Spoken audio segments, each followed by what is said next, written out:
What's up, everybody? Welcome back to Corvette Weekly. Welcome back to the show that is everything and anything Corvette. Today we have a really interesting guest with us, Alex Peitz from Peitz Performance.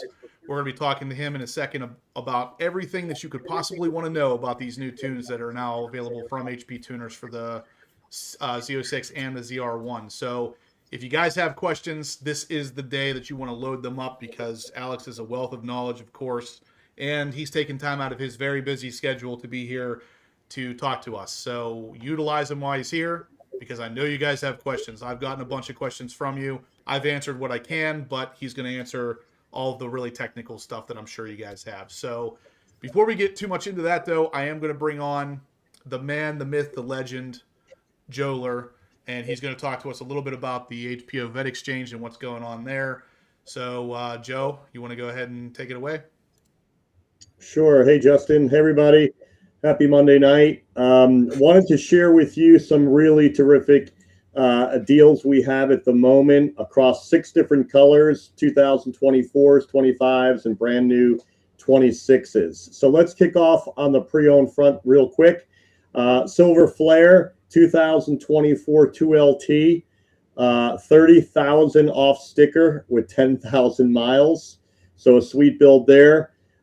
We also have an orange 2024 3LT convertible, just 5,200 miles. Basically, you're looking at almost a brand new car for 27,000 off sticker.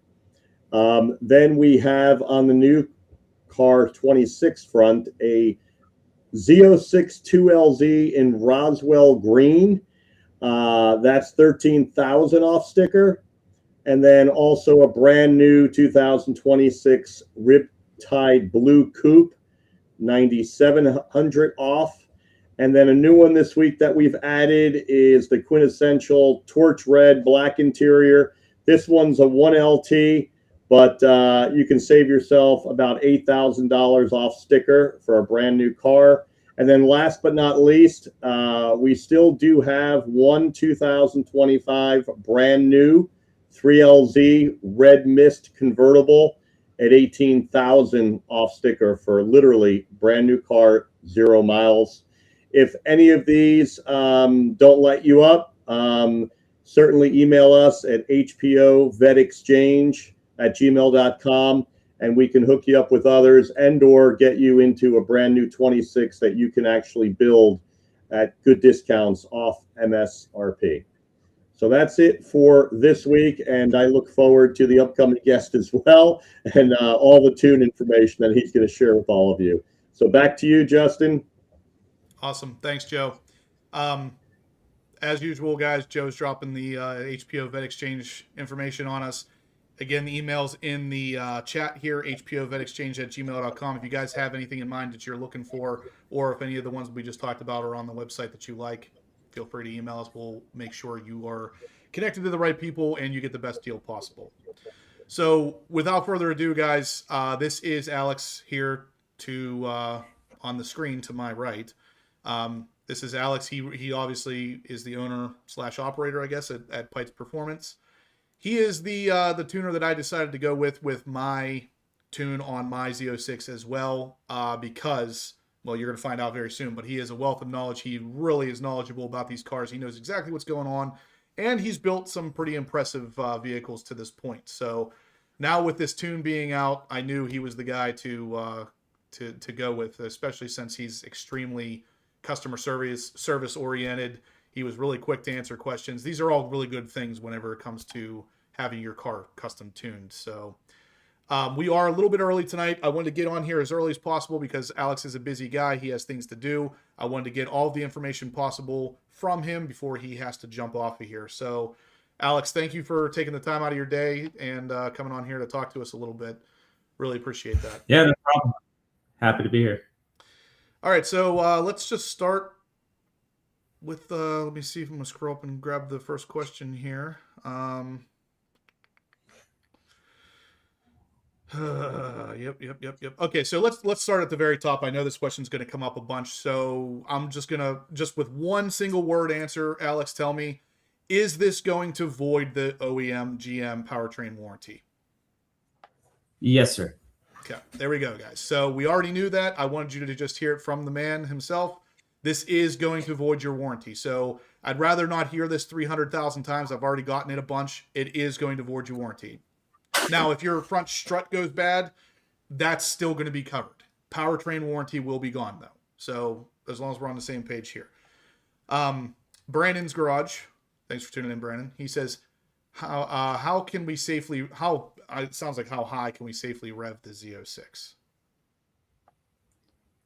Yeah, so that's a great question. I mean, we're not really going to know that answer until we can get into the TCM, or if we do an OS patch to get higher RPM when in manual mode. So like right now on the Stingrays, for example, we're not into the transmission control module yet, right? However, we can do an operating system patch where we can reject the TCM's command to limit the RPM, right? Because we can adjust the engine speed limiter from the engine control module side all day, every day. But if the TCM comes in and says, no, sir, you can't do that, then it doesn't really matter. Right. So there's already an operating system patch present for the Stingrays where you can actually shut off that command and override that command from the TCM to allow you to make as much RPM as the engine will generate safely, or as much as you want to try.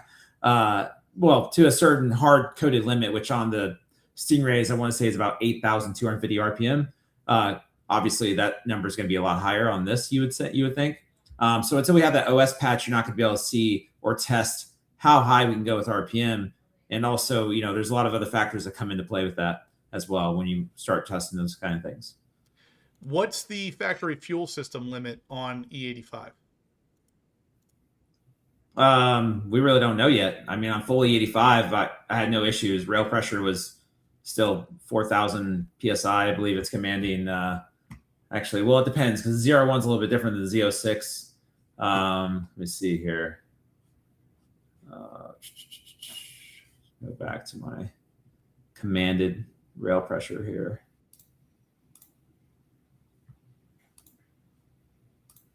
Bear with me 1 second.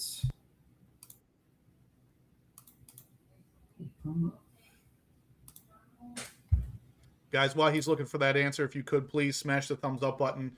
We're going to be discussing all kinds of tuning questions tonight with Alex from Peitz Performance. So make sure if you're interested in getting your Z06 or ZR1 tuned, smash the thumbs up.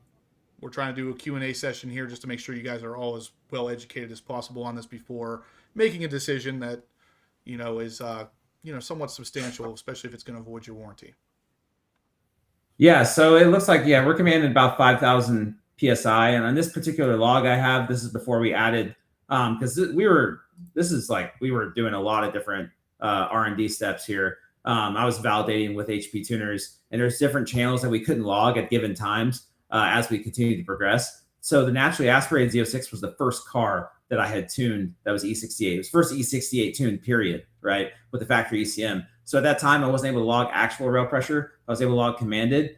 And later on, I was able to add it. So I don't have a log of that specifically, but I can tell you we had zero issues. The injector duty cycle was not anywhere, where I was concerned. Now, you're not really going to, just like the C7 Stingrays, right? They're naturally aspirated. You can go full E85. You don't have to change DI or high pressure pump or anything like that. And you're not going to get to a point where you really start seeing those limitations because you're going to have to go to boost, right? Because like a Stingray, you can add 170 horsepower on the stock fuel system on 93 octane or 91 octane, and you don't have any problems. The same way with the Z06, as far as I can see, with any of the data that I've collected and the few that I've tuned. So there's zero issues running full E85. I know there's some talk out there about the fuel pumps and having an issue with the low side, but that's the low side, not even the high side, right? Because you got in the C8 Z06, C7 Z06, or any of the Gen 5 LT platforms and up, you've got a low side fuel system and a high side fuel system.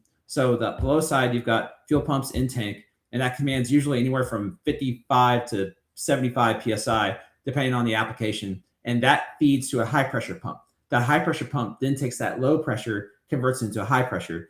And so the Stingray, the regular C8 Stingray is about 20, depends on what year it is, because the smaller the injector, the higher the rail pressure they command for emissions purposes, right? So on the older ones, it's about 2,400 PSI. On the newer 22 and up, Stingrays, when they went to a smaller diameter injector, they went to about 28 to 2,900 psi rail pressure commanded. On the C8 Z06, it's about 5,000 psi. So, but the injector is, they're referencing it in volumetric flow. So you have to convert it, and it converts to I can't remember exactly how big of an injector it is right now, but it's actually a larger DI injector than that of the ZR1 DI injector is what I can remember. So it's probably the equivalent of a C7 LT1 injector size, I'd have to say. But I just can't remember off the top of my head right now. But that all being said, you've got plenty of fuel system on E85, naturally aspirated. I can tell you this, on 93 octane, I added 250 horsepower, no methanol, and had plenty of fuel system for 250 horsepower. On a Z06. So on a Z06. So that's our Bravo. Was that with a total stock fuel system? Yes, totally stock. Okay, so no reason to believe any kind of extra fuel pumps are necessary. Okay. No. Bill, or Z06 Hot Rod Todd says, what is the maximum ethanol percentage you think the stock fuel system can handle? Can it go all the way up to E85, E100? 100. Yeah, 100%. Okay. I mean, you got to remember, 85% ethanol is going to require, about 32% more fuel. But if you look at the fact that we made 250 horsepower gains on 93 octane alone, that's going to be more so than that of what you're going to be commanding of the fuel system naturally aspirated with E85. Gotcha. I also just saw DSX is apparently working on their flex fuel sensor, which I know we had talked about.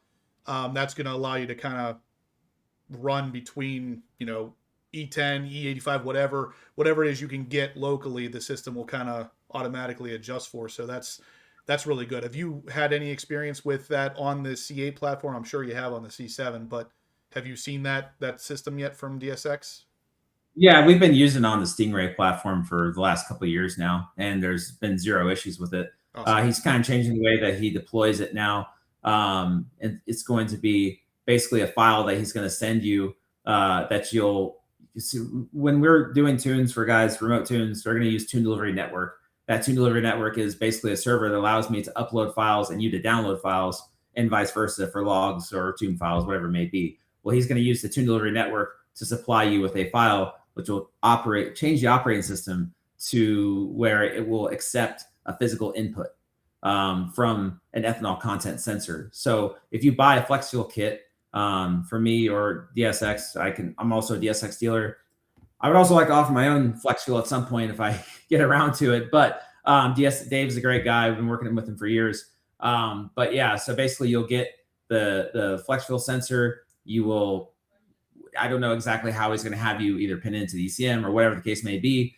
You'll have some hardware to install, and then you'll have the software essentially, which is the file, and that's going to update the operating system. And then from that point, I'm going to write a tune to make it all work. Okay. I have had a little bit of experience with Dave myself. I bought a flex fuel sensor from him back in the day when I had a 5th gen Camaro ZL1. And it all went really well. I never actually got around to installing it. But Starcar says, have you had any voltage issues with the Z06 to the low side fuel pump?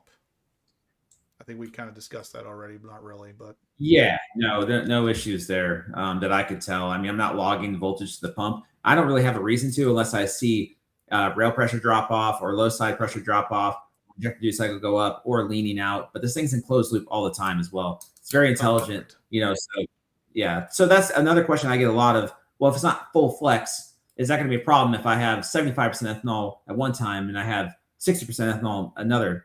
And my answer is no, because you've got wide bands. So the car is constantly in closed loop. So it's always correcting. So the car can figure it out, so to speak. Is it as ideal as having a flex fuel sensor? No. Does it work perfectly fine? Yes. So I'm not super concerned about that.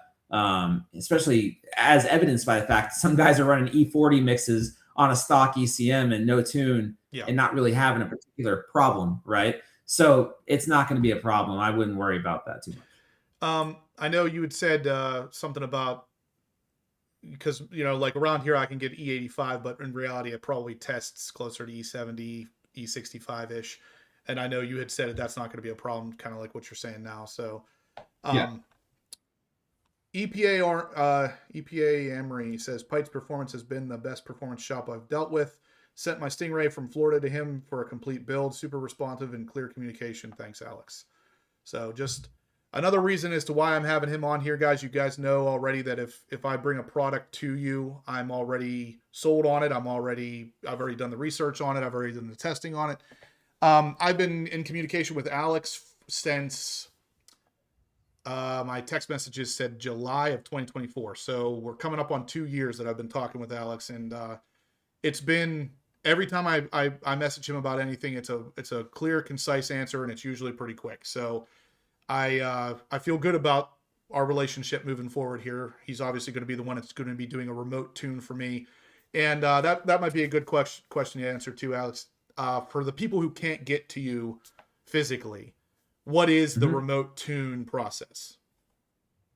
Yeah, so I'll try to summarize this as briefly as I can, but also be as comprehensive as possible.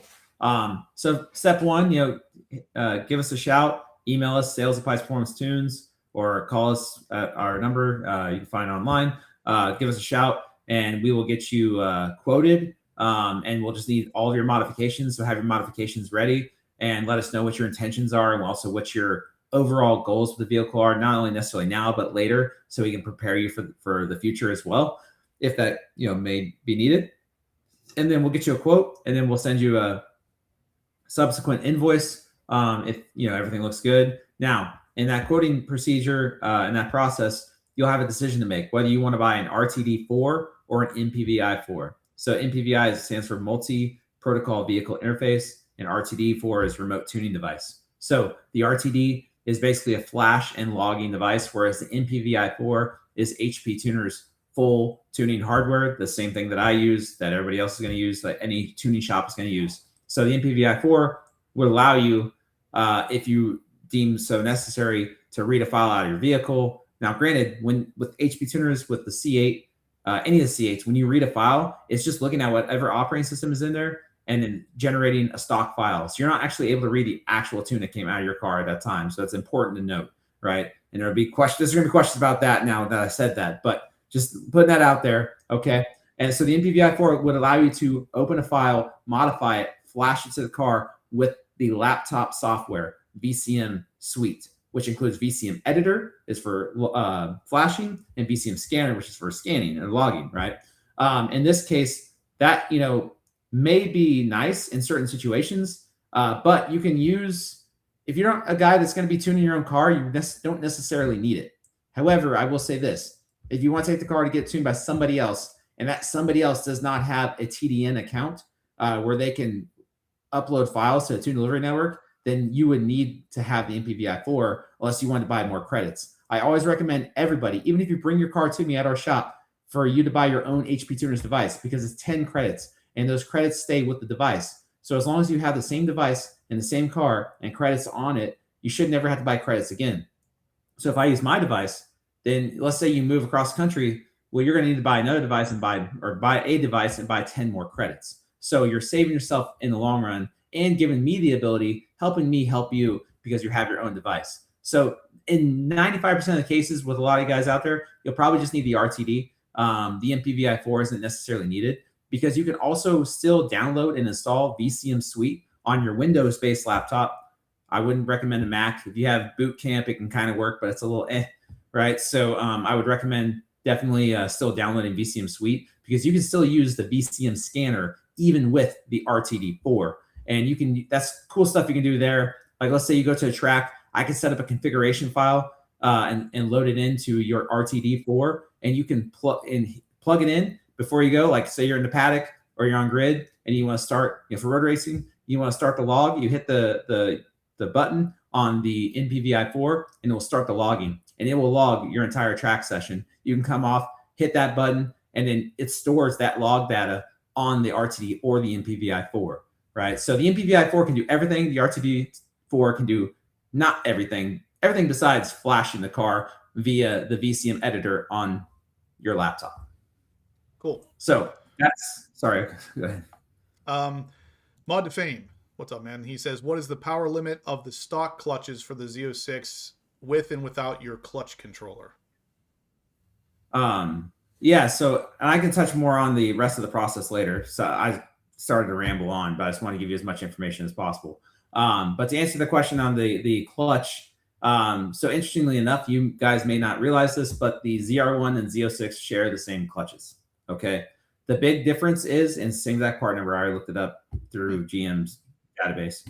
The big difference is if you look at a ZR1 data log, it sees 850 pound-foot of torque calculated.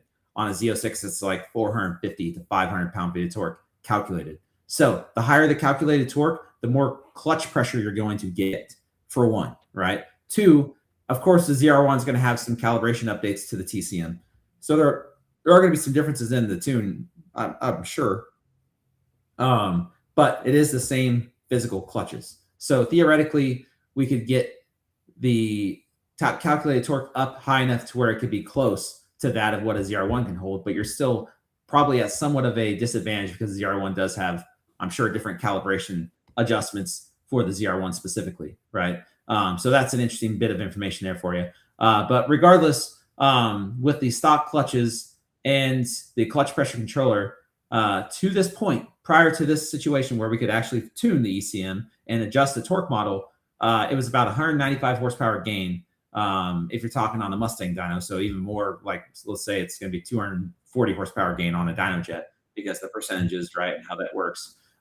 So you could gain that much power with the stock clutches and clutch pressure controller with no adjustments to the calculated torque, and it will hold that. But now that we have the ability to manipulate the calculated torque, we can get above that. And that's one of those little things that I'm still dialing in on stock clutch vehicles. So I just need another stock clutch C806 when you guys out there to get a Bravo light system, and I can dial that in. So because right now all the Z06s I have here have clutches in them, so a little hard to get that data at the moment. But I know, that we can hold more power now with the stock clutches and the clutch controller, and I'd say it's right up to about a 300 horsepower or so gain. I would say at this point with stock clutches and the clutch controller. Okay. So you're saying now that we can tune the ECM or ECU that you have more faith in the stock clutches than you did before? Oh, 100%. I mean, that was the biggest problem we had, is I can't affect the torque model. Right. Now I can affect the torque model. Perfect. Because before I had to actually not let it see any more than stock airflow, or it would get throttle cut, because the Z06 cuts throttle. That's their torque management, like their main torque management function. Yeah. That's the way in which they control torque. LSX Drew says, do you think removing the cats will help free up some more power? Curious if you think that's a bottleneck on the car.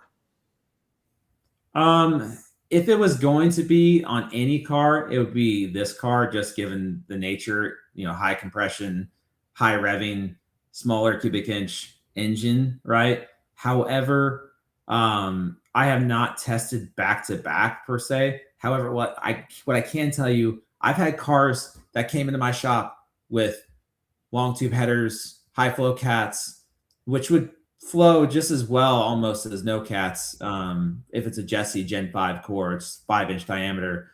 So they flow very well, right? And that car didn't make any more than stock horsepower than another stock Z06 that I put on my dyno.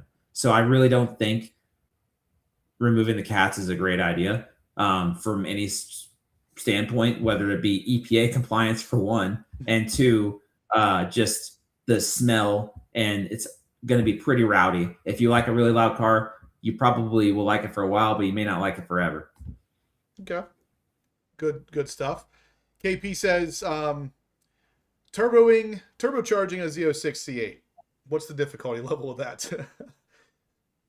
I've been working on turbo and Z06s since late 2023. It's been quite the process. I mean, I adopted our Stingray technology, of course, and then I, made a specific intercooler with dual outlets, obviously, for the dual throttle bodies. And then beyond that, we created our Track Attack cooling pack, which is dual heat exchangers in the front fascia, with adding another reservoir in the front, which is our expansion tank, and then we have another reservoir in the main tunnel, and so it's a total of like 5.5 gallons of capacity of intercooler coolant. So it's we did that as well. And then we took our Delta control module and we modified it, and we had to do all kinds of new stuff, like trying to find the signal, de-encrypting that mass airflow signal and that IAT signal, and using math modules and modifying that signal output to the ECM, which is what we're doing. We explained in previous videos that we did together a couple years ago. And now we don't have to worry about that. So the difficulty level is less in some ways now that we don't have to make as much electronics to make it all work. Yeah. So that's why we're now able to do our Bravo Lite. So we can bring you boost on your Z06 cheaper and I don't say easier, because none of this is easy. We're performing miracles. We've doubled the horsepower of the Z06. I don't know if people really understand the brevity of what we're doing here sometimes, but yeah, it's pretty crazy, you know, and not trying to, you know, sound conceited, but it's just like, it is a monumental feat. Yeah, no, definitely. You were doubling the almost doubling the horsepower, at least before the car could even really be tuned. So definitely something to be said about that. Yeah. So, I mean, yeah, do you have, Bill asked, there is some sarcasm to this, I'm sure, but he says, do you have a color pamphlet that describes everything you just said about suggested equipment, etc.? Basically, do you have this somewhere that someone could read about it later? Yeah, for sure. I mean, if you go to our website and you go to the C8 Performance tab up top in the navigator, then you'll see the Z06 like twin turbo packages, twin turbo and performance packages. And under there, you'll see the Z06 turbo packages. And I do give you a play-by-play Bravo Lite up to Bravo Plus horsepower gains. And then I can give you more information on that. But also, of course, feel free to reach out to us to sales@peitz-performance-tuners.com or give us a shout. You know, we can talk to you about it as well in more detail. But yeah, I'm also have the video on YouTube that I posted last week, which goes over a lot of different information and compares a lot of different tune files. So there's tons of information out there. And of course, our video is actually, I still have our original video embedded on the product page for the Z06 twin turbo that we did a couple years ago. You know, where we spend like 2 hours talking about all the different assets of it. That's whenever we first met each other. That was in 2024. Yep. So, yeah. So, again, guys, if you do decide to reach out to Alex, or if you reach out to me, I'll put you in touch with Alex. Either way, let him know you came from here. Let them know you came from the Horsepower Obsessed page. Yeah, absolutely. Yeah, we want to know. We want to be able to see, and we sure appreciate Justin being, you know, helping us out and you know, spreading the good word. So thank you. Absolutely. I'm all about everybody knowing the good products. I don't ever really talk about bad products, so to speak, but basically, if I'm not mentioning it on the channel, there's a good chance I have tested it. It's just not up to standard, or I don't like it for some reason. Wild CPA says that you will have his car tomorrow. So I'm not sure John, who that is, yeah. but okay. Yeah. Let's see, what else do we get? So yeah, guys, let's get the thumbs ups going. What do we got? We got 51. Wow, we should be way higher than that, guys. Let's smash the thumbs ups, get those going. Again, we have Alex Peitz here from Peitz Performance. If you guys have any questions for him about the C8, Z06, or ZR1 tuning that's now available, he's here to answer all of those questions. So, what's this? Let's see. Again, EPA says, did the Bravo Lite install my Stingray in my 2-car garage at home a couple years ago? Can't imagine the Z06 is installs a ton more difficult if you're patient and take your time. Yeah, that's pretty much the case with anything, I would imagine. But yeah, I know the C8 and Z06 are close enough in, you know, a lot of their aspects that the installs are probably very similar to some degree.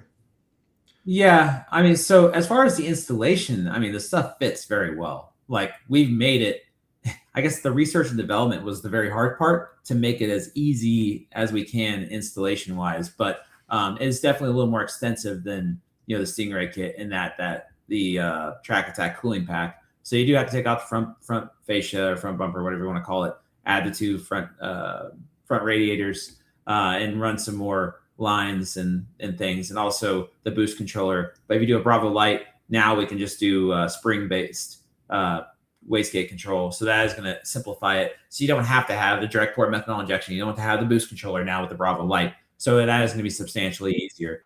So that is something to be said for that. Professor Corvette says, looks like Alex does turbos, but not superchargers. Wondering what he thinks about the pros and cons of each. Oh, if you had asked me about turbos 6-7 years ago, I'd be like, I don't know. But since the inception of the C8, it really is. I always liked turbos as well.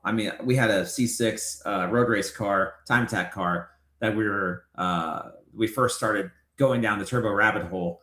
That was 2019. So we really started, getting after it, and then that just planted the seed in my head. Like, that C8's coming out. We're buying that C8. We're doing a turbo kit on that C8, and that was really what got me hooked on it. I don't know if you guys are familiar with Ferris Cartoon, but yeah, so him and I kind of, really cut our teeth on the turbo stuff on his car, and it just really got me hooked on it. But as far as superchargers versus turbo, there's benefits and disadvantages to each, but the thing you cannot deny about turbos is the efficiency, right? You are using spent exhaust gases to spool it, and it's taking basically nothing. Whereas a supercharger, that parasitic draw, that loss, is the main Achilles heel. And in addition to that, having it driven by a belt is also not ideal for various racing scenarios. Drag racing, not usually as much of a problem. Now, mile racing, half mile racing, superchargers become a problem because of getting hot and just the belts. And can't tell you how many superchargers I've locked up, never locked up a turbo going down Texas Mile, right? So there's some benefits there in terms of the execution. Now, superchargers are great in terms of low end torque, and there's different types of superchargers. Obviously, you've got a PD blower with positive displacement blower, which is like, replace the intake manifold, boom, blower on top of the engine. Or you got centrifugal blowers like ProCharger or A&A and Paxton and you name it, right? Which is kind of like a belt-driven turbo to some degree. So you can get into all the intricacies of that. But the thing is, you're always going to be more limited on that compressor in terms of what they can generate for airflow at whatever pressure ratio, right? Because test I did way back in the day with a Mustang that had a ProCharger on it. I just said, okay, I'm going to get rid of the charge pipe, and I'm going to put an air intake on, go into the throttle body, but still running the blower with the belt. And it was about 130 horsepower less than stock. So that gives you a rough idea of what the parasitic draw that is. Yeah. There. So it's going to have to overcome that. I know the supercharger on a C7 ZR1 GM came out that it required 186 horsepower basically just to turn it. So that makes a lot of sense. Obviously, turbos are more efficient. They're driven by exhaust gases, whereas the supercharger is driven by belt, and the engine has to create power just to do that. So Mod to Fame's asking about talking about Bravo Lite pricing. Yeah, so the Bravo Lite mail out is right at about $35K if you want to go install it. If you know what you're doing, and yeah, so we're about that as well. We have a very good manual we made for the Stingray, and we're still kind of dialing in the manual for the Z06, but we have fitting and routing guides that are pictures of the literal fitting and calling out this fitting here, and lines, and then it's really foolproof for exactly how it needs to be routed, things of that nature. So we go to very deep levels to make sure that we have that information documented, and the wiring is all documented. It's like one of our techs we were interviewing, it's like, man, it's like all data for your turbo kit. Nice. I'm like, that's good. That's a good thing. Exactly. So that's a great way to put it. And so we have to provide that information for our techs, so that same information can be shared with a customer. So that's a $35,000 ticket right there. But that includes the MPVI that includes the tuning support, that includes the clutch pressure controller, that includes ceramic coating throughout on the hot side, that includes catch can. That's everything, right? So if you have some of those items, you can obviously remove some of that from the cost. And then the installation basically is right around $40K, just under, depending on the situation for the Bravo Lite installed in tune. Catch can you're using, is it Mighty Mouse? Yeah, so we actually started using the Mighty Mouse before they even had it available, and so I worked with I can't can't remember his name right now for some reason. He's a great dude. But yeah, I've been working with him for many years. And yeah, so we actually were looking at it. It was like, okay, because just the canister, there wasn't really like a traditional line coming off of the valve cover to tap into. And we worked through many iterations to get it where it was. And he kind of adopted some of what we had learned. And now he offers a standard kit. Yep. So yeah, David's his name, David at Mighty Mouse.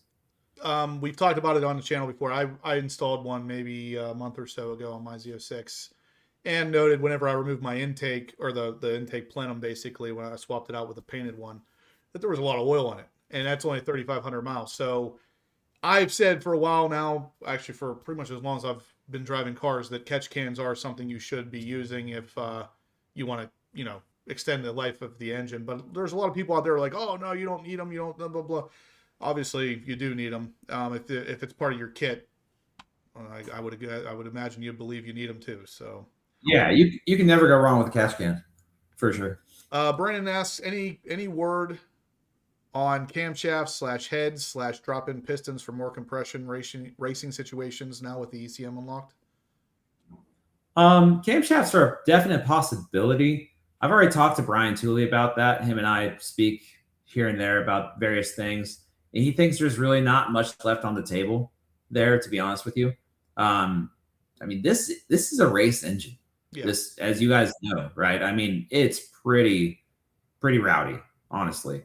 I mean, it's, I don't know how much you could really gain. Now, granted, higher compression, sure, you go higher compression, but there's you know, points of diminishing return, right? The higher compression you go. And if you go higher static, and that's one thing I really want to put across to you guys, because I hear this a lot, the compression ratio. Static compression ratio is only one variable in the equation. You have what's called dynamic compression, or what I like to say effective compression ratio. And it's going to vary based on the camshaft profile, how you're phasing the camshafts, when you're opening and closing the intake valves, right? So the camshaft profile, you know, in a single cam versus dual cam, obviously there's differences there, but it all boils down to how long is the intake and exhaust valve closed at the same time for versus how much overlap do you have, or how long, you know, so you can bleed off cylinder pressure by changing the camshaft phasing. And given that these are dual overhead cam and independently controlled camshafts, same thing you do with the Coyote, right? You can do it with this. So that's something else you know, I want you guys to understand, like, just because it's high compression doesn't mean you're not turbocharging. That's interesting. I never actually gave that any thought. So is that effectively somewhat what you're doing with the twin turbo kit then, to help? Actually, with... not yet. Oh, you haven't? I'm still on stock camshaft phasing right now, because that's something I'm playing with to get more out of the low end, right? Because if you look at a ZR1 power curve or torque curve, I should say, versus a Z06 torque curve, you'll see some differences there, right? And there's a reason why the Z06 has 500 more RPM to work with than the ZR1. Obviously, there's turbos there, but the camshaft profile is different. The phasing is different. So they're optimizing, they're giving up on the top end to gain on the lower end, or the power under the curve.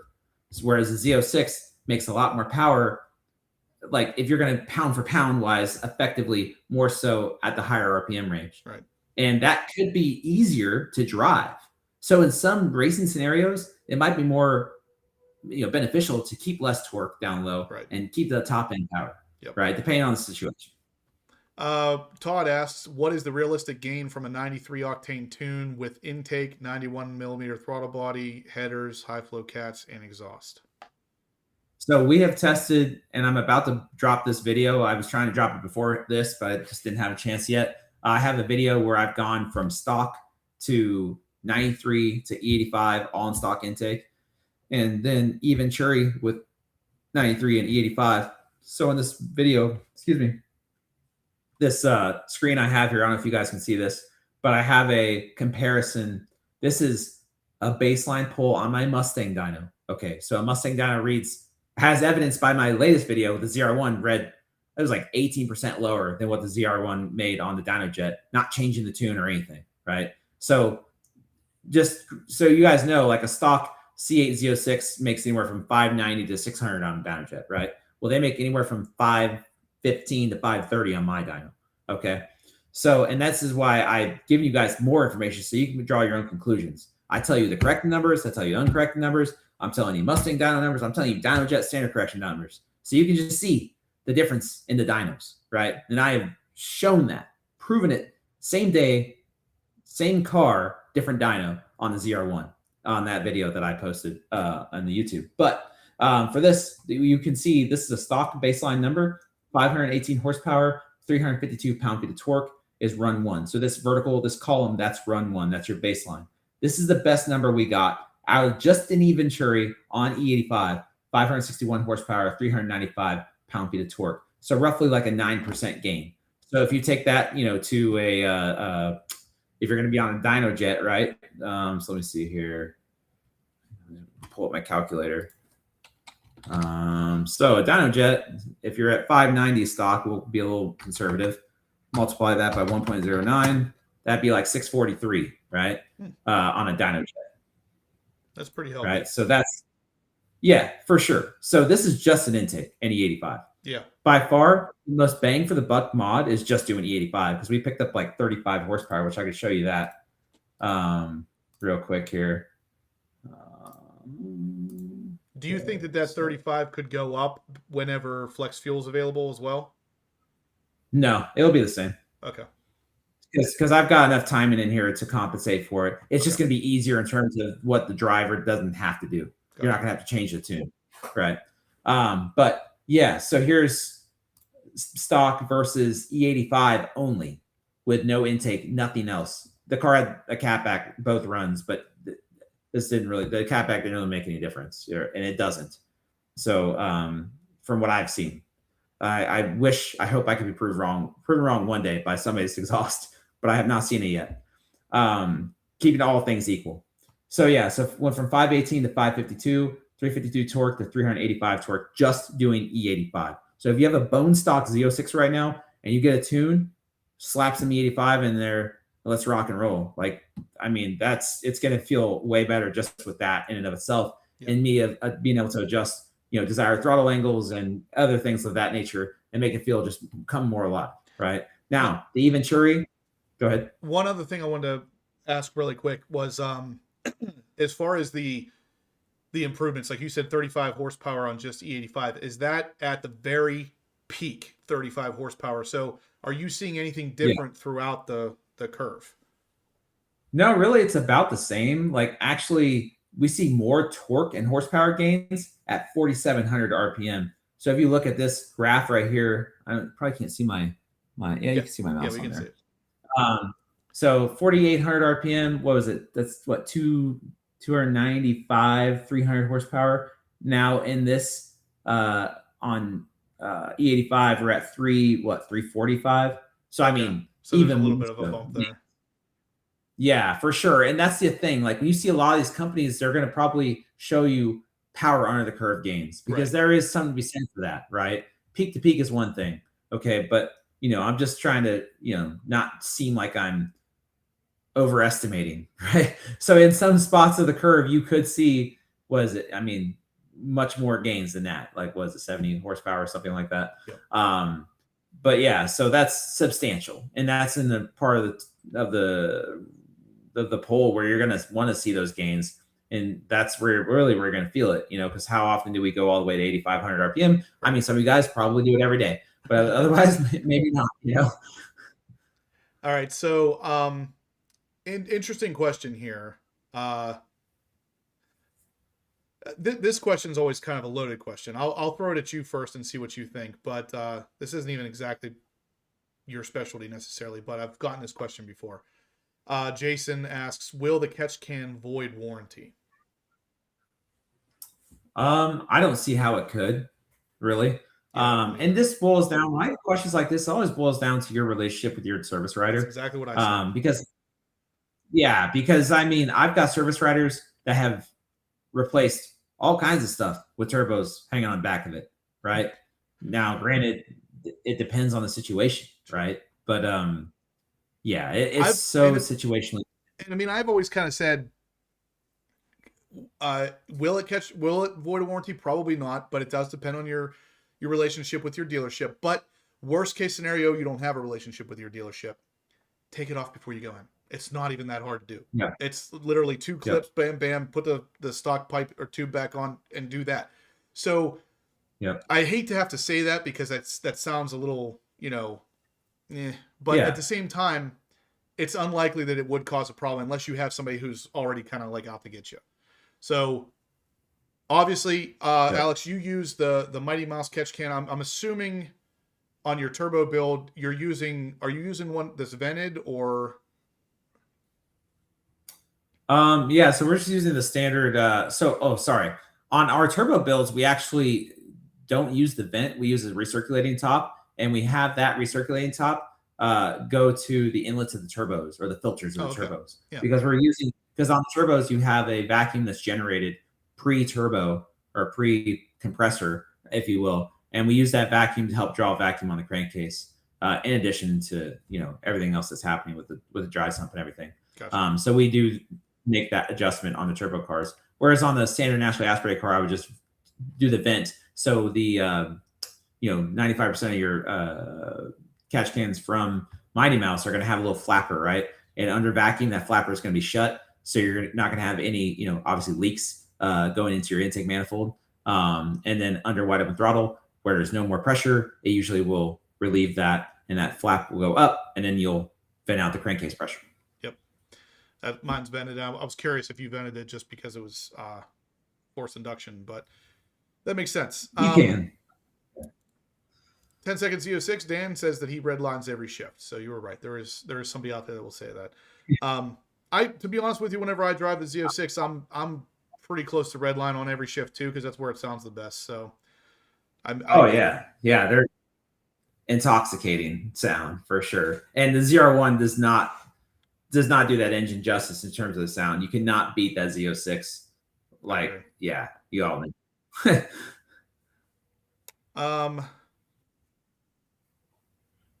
Professor Corvette says, do you have any instances of the turbo package that you offer blowing out a block or causing something else to fail? Not any issues yet. I've got 5 cars in the wild right now with turbo kits. Do any of those have HP tuners on them? No, just the one that I showed you a video of. That's pretty impressive. So Alex is putting out 5 for 5 quality-wise before tuning was even available. I'm curious to see how much, or maybe you can answer it, how much difference do you think there's going to be there? Is it mostly just an easier setup, or do you think there'll actually be reliability improvements?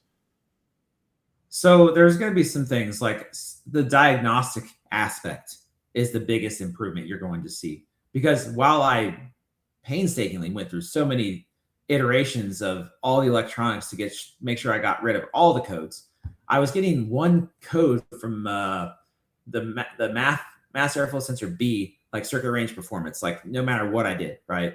So that was like kind of frustrating because it would go away, it wouldn't be there. It was not on all the cars, on 2 of the cars, right? And those guys, we got them hooked up with HP tuners now, and they're getting ECMs rocking and rolling. But on those 2 cars, that was the biggest thing that I thought was that strange anomaly, and where it's seeing more or less airflow than it expects to see at whatever given operating range. And so now we can eliminate that code if need be, in the tune, right? And then it allows us to be able to report accurate airflow to the ECM, so we can see those higher torque numbers to get more clutch pressure. And also allows us to offer a less expensive kit with less electronics, because now we can do it on 93 octane, on lower boost, up to 10 pounds of boost. And the car was pretty happy. I mean, the knock activity looked good because I can retard the timing easier than that of the DCM, where I had to adjust the intake air temperature that's reported to get lower timing. Now I can just go into the spark table appropriate for that camshaft angle. And if the intake manifold tuning valve is shutter open, or valves are shutter open, and go to that specific table and lower the timing appropriately for the boost level. Okay. And Joey Cut, he says, so I can feel confident putting E85 in a mildly modded Z06 ? It has a full exhaust intake and throttle bodies. I just want to know that I'm not risking anything. 1000% full confidence. Okay. There you go. He's very confident, and I like that. So,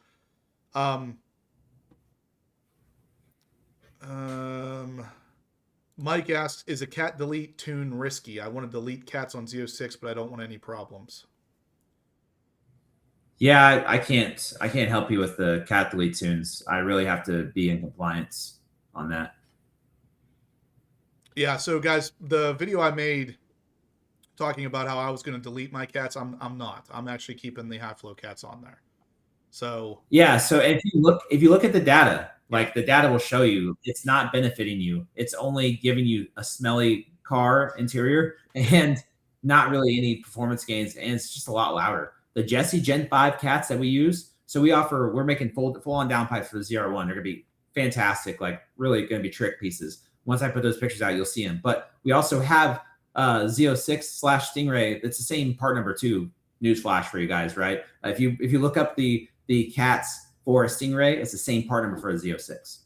So so we offer our cats work for Z06 or Stingray, and they're Jesse Gen 5 cores. So they're 5-inch diameter, I think 500 cell count. And people are like, oh no, it's not going to flow very well. But because of diameter, it has enough precious metals that you don't even have to necessarily tune to put that high flow cat on there. That's the only cat that I've tested that I didn't get Rear 02 codes on or catalyst efficiency codes on, and it's an EPA certified piece as well. So it's best of both worlds.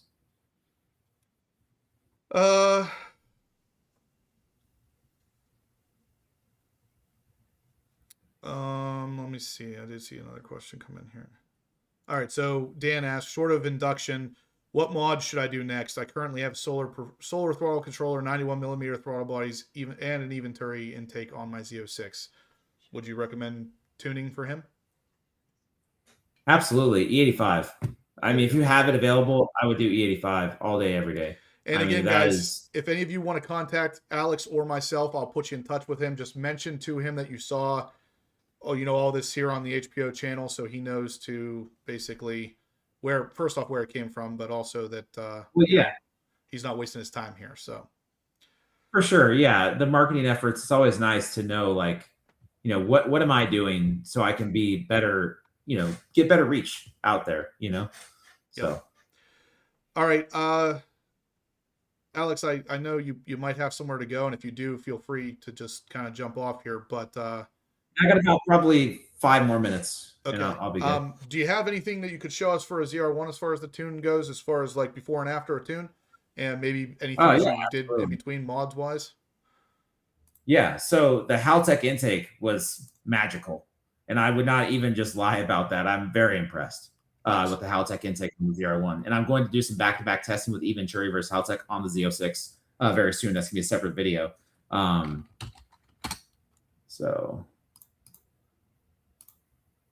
So this is, I need to get rid of the second test. Gotta change the scaling here a little bit. Hold on one second.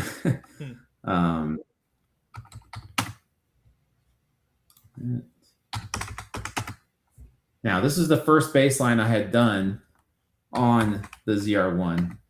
And this is something that's very, like, people are like, wow, your dyno's reading way low. And it's because it's just a different dyno, guys, So, and I knew that the ZR1 would make right about 850, 870 on my dyno, because any car that makes 1,000 on DynoJet standard correction is like 850, 860, like clockwork on my dyno. Because I've had DynoJets and Mustang dyno like in the same room. So I would take a car from my dyno, put it on DynoJet, and I've tested it multiple times.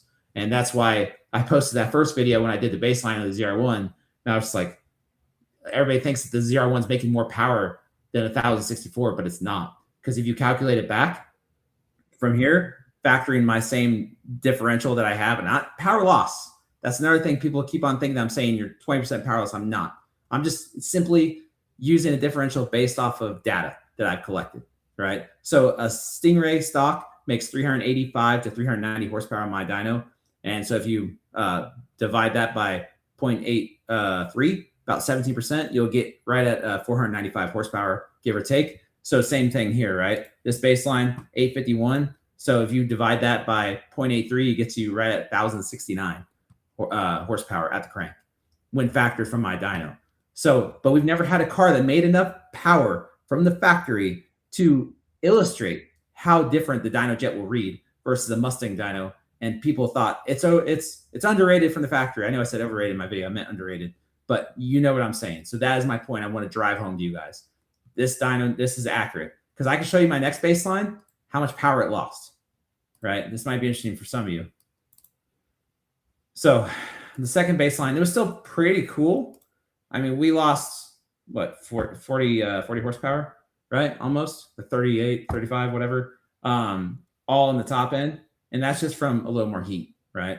So if I would have shown that, people would have been like, whoa, your dyno is really low. I'm like, no, it's just, I'm showing hotter. The biggest thing with the ZR1 is the cooling. Like as with any turbocharged vehicle, and right on 93 octane, it's a miracle what they have done, right, from the factory. So now we'll compare with the best, oh, what was it?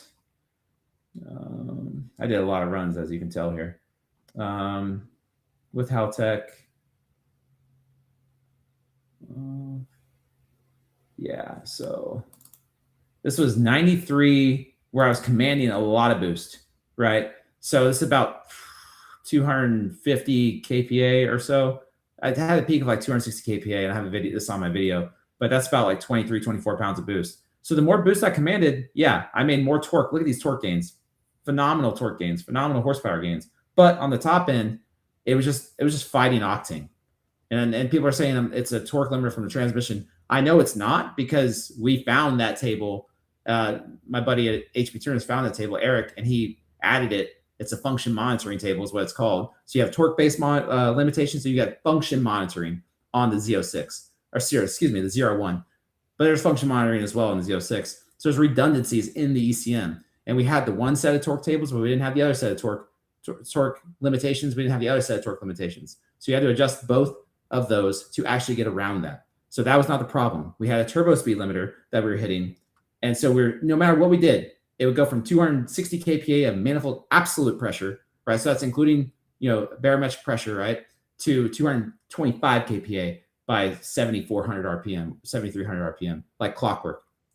This was with bone stock car, right? So huge gains. Now, that was commanding maximum boost. Now, commanding not so much boost, I believe it was right here. Nope, hold on. There's a lot of files in here. I went through a whole tank and a half of fuel on this car.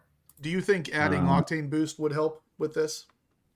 1,000%. Okay. And that's what I'm about to show you. I can't find the other one right now. But if we go to the Haltech, nothing else changed in the tune. Now you can see I lost a little bit of torque down low, but I gained power basically everywhere, and up to like almost 40 horsepower gains on the top end. Now we have a little deviation here. That could be a combination of a little bit of the throttle cut and the wastegates opening, but still much better gains all throughout the board there. But however, you might want that low end torque from the additional boost commanded, but the Haltech really did a great job. Now, if you look at Haltech with MS109 with two additional degrees added in addition to the original ones, you can see substantial gains. Look at that. Wow. Yeah. That's just adding MS109 and 4 degrees of timing and a little bit leaner mixture. So do you have a ZR1 tune for E85? No. So that's the only limiter. But as far as we can tell with the data, there's a load-based fuel limiter, a fuel-based load limiter that we're still fighting at the moment. And so we are currently adapting and making a kit, an E85 kit for the ZR1 that's coming out. So we're going to put the downpipes on, and we're going to test that to see the difference, because we made 1,140 rear wheel horsepower on a Dyno Jet standard correction, and Cletus made 1,180 right at it, somewhere around there, right? So we don't know if the downpipes are going to make all the difference, but that was also on a Dynocom and not a Dyno Jet. So Dynocoms generally will read higher or lower depending on how they've been set up. They're just not as consistent as a Dyno Jet is, or a Mustang for that matter. And that's just the facts, right? So and not to say that he didn't do a great job, because they did a fantastic job with that car, but it's just different, different dynos, right? So we wouldn't know unless they put their car on this dyno or put our car on their dyno. But yeah, nonetheless, the downpipes are coming. The E85 is coming. all that stuff you guys obviously want to do, I already know about it, and I'm gonna do it. Awesome. All right, well, Alex, I'm going to let you go if you need to bounce. I really appreciate you taking the time with us today, and of course, we can always do this again in the future, and I think we will. But if you need, oh yeah, yeah, you can. We could talk. Yeah, I do have to go, but I really appreciate you having me on and our continued. I look forward to continue to prosper a relationship with you guys, and great stuff. I love what you do. I love your content, and you know, you got a great subscriber base, and everybody I've talked to that you've told me about have been very, very great guys. So I'm looking forward to continued relationship with you, and guys, I appreciate everything and looking forward to everything. Awesome, Alex. Same here. We'll see you hopefully here really soon. Awesome. Thank you so much. Y'all have a good one. You too. See you. All right, guys. So just to wrap up a little bit, obviously we just spent some time with Alex. He's like I said before, he's a wealth of knowledge, and we can't discount that. He really knows his stuff. One of the biggest reasons I chose to go with him to do something like this on my car is because of how much he knows. The info is never ending. And honestly, if you guys have any additional questions that you'd like to have him answer, feel free to shoot them to me in email, because we can kind of create a list of it maybe next time. And then next time we have him on here, we'll have a list of questions for him to answer for you guys. But obviously, like I said, he knows what he's doing, and I'm going to have it on my car here really soon. So yeah, since I made the video talking about the tuning, two things have changed.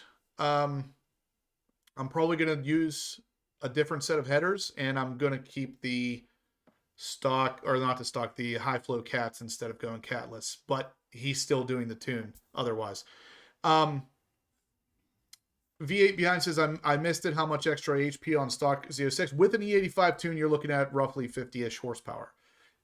Your mods, dependent. So if you have a lot of mods like I do, it might be a hair more. If you don't have any, it might be a little bit less. On a completely stock car, he was getting 35 horsepower just from adding E85. So, yeah, 24. Kevin, he said, pulled a fast one on me, started early. We had to, because I really wanted to get Alex on here, and he had to bounce before we would even normally have started. Like, normally we would have started right now. So this video will be, of course, live on the channel. You guys can always come back and kind of, rewatch it, or watch it for the first time if you were late getting to the show today. I understand, everybody thinks it's 7:30 because I'm constantly talking about how it's 7:30, but today we had to do a little bit earlier. If you guys could for me, though, please smash the thumbs up button. Let me know you were liking that content, because I'm going to have Alex on here again very soon. So if you guys can, smash that thumbs up. It does help the channel out a lot. So there is a little bit more to talk about. I wanted to mention something really, really quickly. If you guys haven't seen this yet, this was a picture actually posted by Chevrolet on an Instagram post, and I haven't heard anybody talk about this yet. Now, this was a picture of an E-Ray, I believe, and I zoomed in because I wanted to check out something, and sure enough, this is the wheel on a car that they just posted, and you can clearly see that is a Pilot Sport S5. So it looks to me like Chevy is going to be changing up the tires for the 2027 cars, maybe. We might be getting S5s on the car instead of the 4Ss currently. And yes, it's going to be an S5, not a 5S. So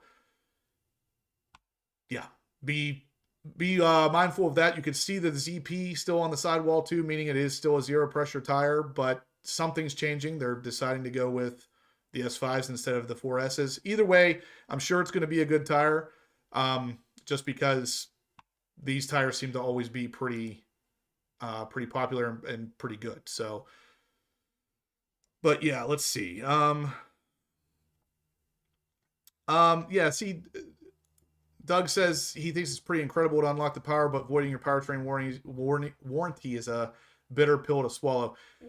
I'll be honest with you guys. I thought the same thing until I really sat back and thought about the stuff that I've done to the car currently, especially with putting headers on, high flow cats or cat deletes. That kind of stuff is already kind of pushing the envelope anyway. And I've had such good luck with these cars, my 23 and now the 25 Z06. I've had no problems with them. And I have had every power mod that you can put on this car I've put on. I've had no issues. I am very, very confident that with Alex's know-how and his tuning, that the car is going to run even better than stock, and I highly doubt we're going to have any problems with it. You heard from him. He said there's no additional fuel system required, no fuel pumps, no fuel injectors, nothing needed to run this extra power. Even if you're running the full E85, E100 even if you do add a flex fuel sensor later, or even if you don't, he's very confident with it. And I've been watching his builds. I've been actually in contact with one of the people in Florida that he built a high horsepower Z06 twin turbocharged car for. And the guy is putting a bunch of miles on the car. He sent me videos of the car, and it basically drives like stock, he said. It shifts harder because he changed his clutches. But other than that, this was pre-HP tuners. So Alex is a very knowledgeable individual. He seems to really care about his customers and his builds. I think that's going to be the key here. Bryce asks if I'm going to twin turbo the car. I'm not. I'm going to keep it naturally aspirated. I think that's what makes this car special. If I was going to go with twin turbos, I'd probably just get a ZR1. I don't think there's any point slapping twin turbos on this car. I think with all of the power we can squeeze out of a naturally aspirated engine, I mean, at this point on a dyno jet with his tune and all my mods, I could easily be seeing over 700 horsepower to the wheels, which is incredible for a naturally aspirated engine. A little bit lighter weight than a ZR1 and significantly cheaper than a ZR1. I think it's a win. Even the tune cost from Alex isn't really that crazy. And if you do contact him, or if you want to go through me, either way is fine. But if you do contact him, just let him know you saw it here on the HPO Horsepower Obsessed channel, and he'll make sure, obviously, he's going to take care of you, but also it's going to let him know that him spending some time with us isn't wasted. So if you guys want to have him on here more often and you do reach out to him, just make sure he knows where you came from.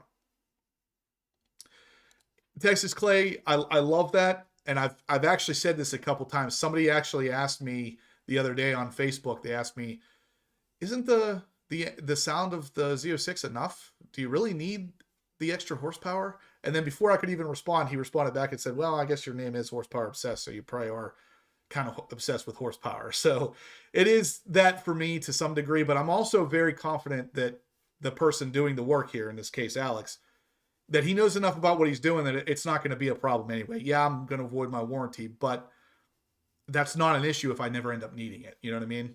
So I think that's the best way to say it. The wheel's not any different. The carbon fiber wheel is the exact same. It's just the tire. It's the S5 tire, which looks visibly very similar to a 4S. I'm assuming there's just slight changes in the compound. They did change the compounds on the 4S and the Sport Cup 2Rs last year, I believe it was. So this is another change. This is a totally new tire. So definitely interesting to see these. And if I had to guess, they're coming on the 27th. I have not heard anything official about that. When I saw that picture, I was like, wow, that's weird that I'd see the picture before any leak or any talk of it.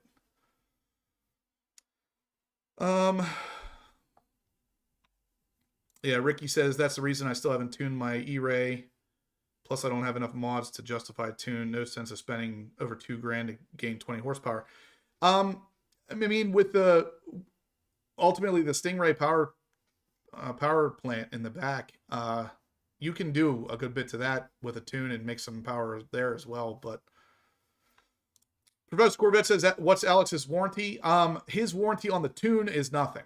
It is what it is. If you were to get his twin turbo kit, he does have a warranty, and it was pretty substantial if I remember it, but it has to be installed by him. So if you buy the turbo kit, he installs it. It was something like 4 years or 70,000 miles, or I don't want to quote exactly what it was, but if you look at his website, there is a significant warranty with that twin turbo kit.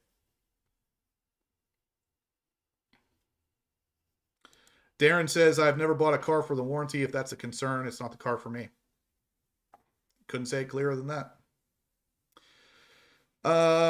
Shifting harder would be great anyway. I kind of thought the same thing, but apparently it's not just something that, is slightly harder. If you up the clutches to what he has, it's more of like if you ever drove like a Gallardo, an automatic Gallardo, those are single clutch transmissions and they kind of bang into the next gear. I'm guessing it's something like that. Texas Clay says, Justin, does this mean no more ZR1 for you? Probably Probably not. I'm still really on the fence, to be honest with you, with the ZR1. When my name comes up for an allocation, I'll have to make a decision at that point. But with this added power on this car and how happy I am with the Z06 overall anyway, I'll probably end up with a ZR1 eventually, but I might just wait until the prices come down quite a bit. You still have your C7 ZR1 too. And I do still have my C7 ZR1. Do we need more horsepower, says Z06 Hot Rod Todd. Do we need more? Do we need to be obsessed with horsepower on this channel? To be honest with you, I think the Z06 could use roughly 50 more horsepower. And it's funny that ends up being the number that this thing settled at, because I've said that for a while, where that extra power, because the car is a little bit heavier than I think it should be, the extra power really helps make up that difference. And I think, to be honest with you, I really do think that little bit of an extra bump is going to significantly increase the drivability of this car and the fun. Now, that's another thing, is that this tune's not just for adding horsepower. This is going to flatten out the curve all the way through. Whereas now, if you add some of the mods that we've seen, it's a little bit bumpy throughout. This is going to smooth things out all the way to the top, and it's going to carry that 50 horsepower gain all the way to the peak. Whereas now, if you add the Venturi intake or whatever by itself, you'll see like a 46 horsepower increase throughout the band, but at the very tip, it tapers off to like 6. This is going to carry that smoothly all the way through. So you're going to notice the car drives better. It is smoother, stuff like that. And that's why tunes are, in this case, usually pretty important and usually pretty sought after, because it's not just all about horsepower. Even though you are adding horsepower, it is not all about that. There's drivability there too.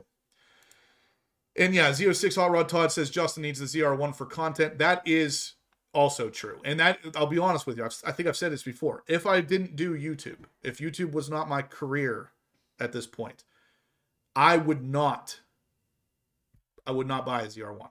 The price difference between what I have with the Z06 and the ZR1, to me, is not completely worth it. Now, for content purposes and to keep the channel, relevant and all that stuff, I probably will end up with one eventually for that purpose alone. And I'm going to tell you once I do it that I'm glad that I did to some degree. But at the same time, I'm going to tell you the same thing I've been saying on this channel for years now. The Z06 is always the best bang for the buck. It will always be the car that will get you as close to the ZR1 power as possible while saving you a ton of money.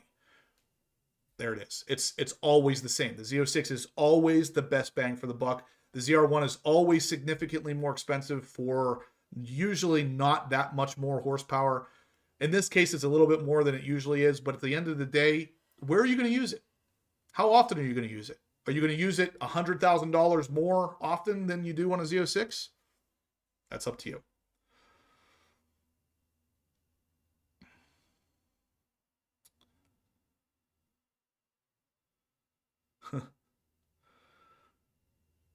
Let's see.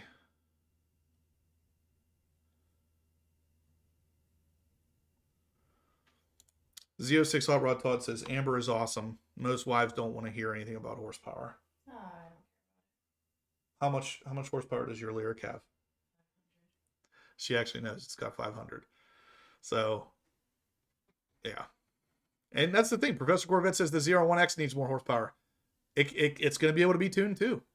So, and based on the numbers that Alex was just showing us with the ZR1, you probably add another 200 horsepower to that engine on top of the fact that thing's already got, 1,250. Heck, let's call it 250 additional. Let's make it a 1,500 horsepower car. And of course, it's going to be without warranty, but what are you going to